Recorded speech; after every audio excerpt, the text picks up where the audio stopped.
Barca get humbled in Munich and Atleti keep their shaky form at the start of the season. What's up, gente? Welcome back to Stan Sports, your home for Spanish football conversations, and this time we're doing a Euro review. We're going to talk about how Spanish teams fare in the European competitions. Of course, Champions League yesterday, Barcelona traveling to Munich. Everyone was watching this game, the rematch, Lewandowski going back, blah, blah, blah. We had all these storylines going, and Barca lost, 2-0. I think it was a little bit of a reality check for Barca. A lot of expectation for this team. They started firing in Spain, except for the first game against Raya. After that, they've been scoring for fun. Everyone's been praising them in Spain, and, so deservedly so. I think they surprised everyone with how easily people gelled, and Lewandowski, scoring off the bat. He didn't even think twice to start scoring braces and hat tricks in his first round of the Champions League against Victoria Pilsen as well. So people were expecting more of that. And to be fair to Barca, the scoreline doesn't tell the full story. If you watch the game, the first half, Barca was all over Bayern, very direct, had so many chances, particularly Leva. He had like 3 clear-cut chances that normally he puts away. I don't know if something played in his mind that he was back at the Allianz Arena. I don't know if it was Neuer in front of him, but yeah, he usually puts those away. And Barca would have been out of sight, or at least would have got a point out of this game. But this is the Champions League, people. When you don't punish teams at the highest level, they come back and haunt you and ultimately get the points, and that's what Barca learned. And I think it's a good lesson for Barca to get early in the season, let's bring it all back down to earth.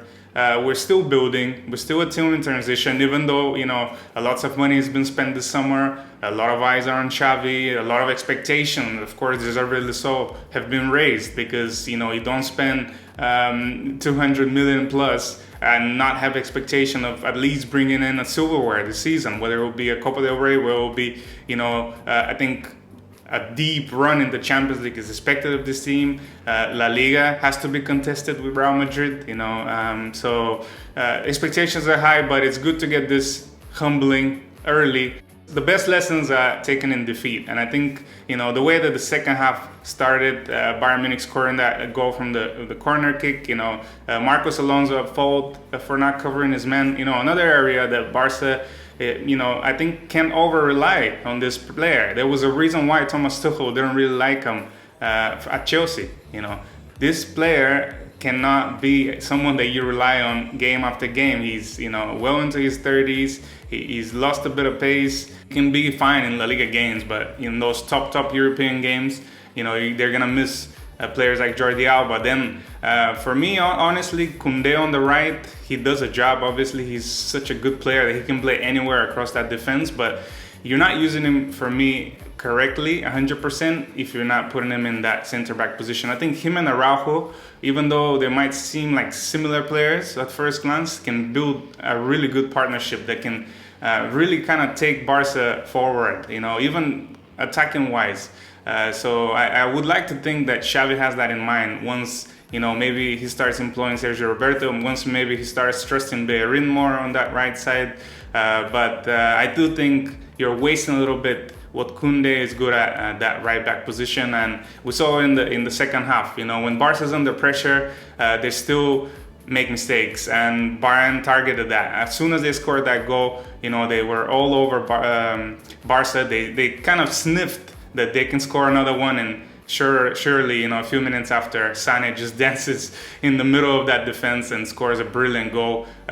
He's had an amazing Champions League campaign so far. I watched him in their first game, Bayern against Inter, and they absolutely dominated that game. Could have won way more than 2-0 in Milan. And again yesterday, showed their quality. Mane's gelled into that squad. I think there's still a lot more, of course, to come. But this Bayern team is a machine, and as we said, if you don't punish them, they're gonna come right back and do it. And this is the only worrying thing I think for Barca is conceding that goal.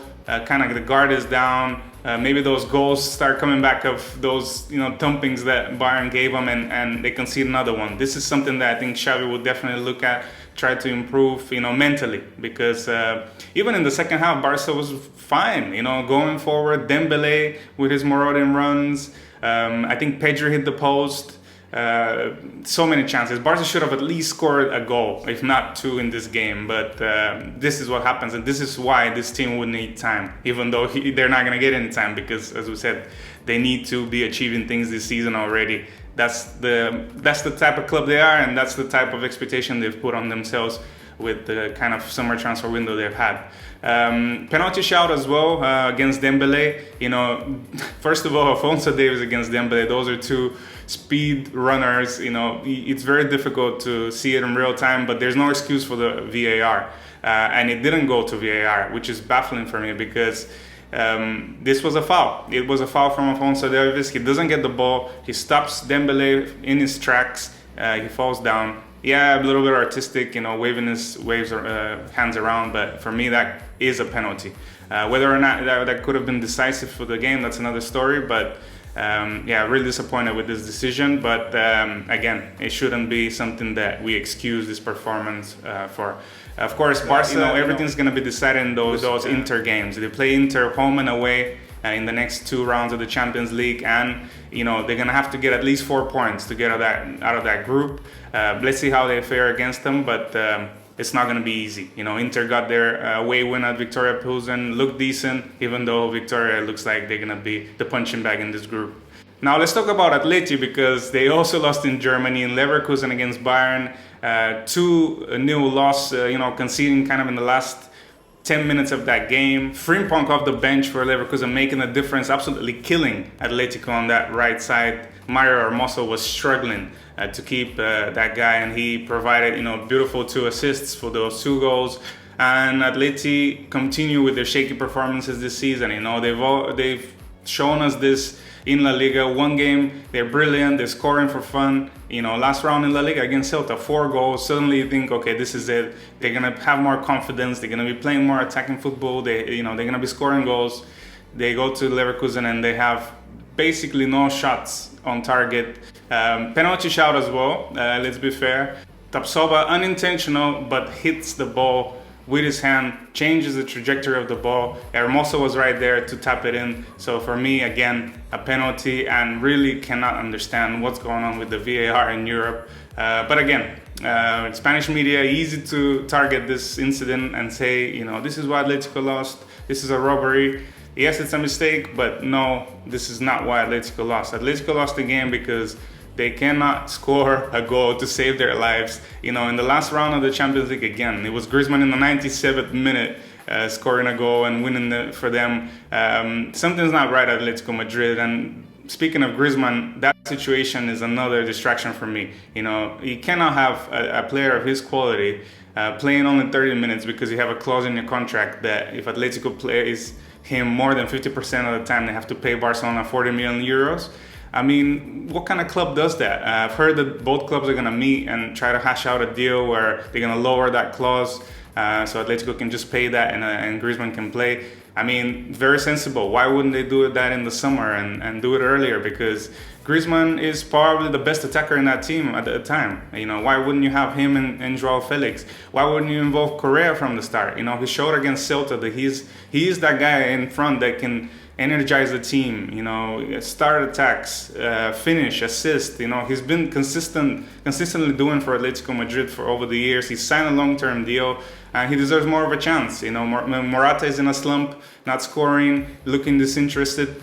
Throw on Correa from the start, you know, put Morata on the bench. So yeah, not really understanding what Simeone is doing as well with Axel Witsel in defense. Don't like that. Felipe, for me, is a player that's in really bad form from last season. Again, bring him into the Champions League. I know they lost Savic, and they're having some problem with Jimenez as well, but yeah, I think Nahuel Molina on the right back position has not started well. You know, a lot of doubts in Spanish media if he's the right person for that position.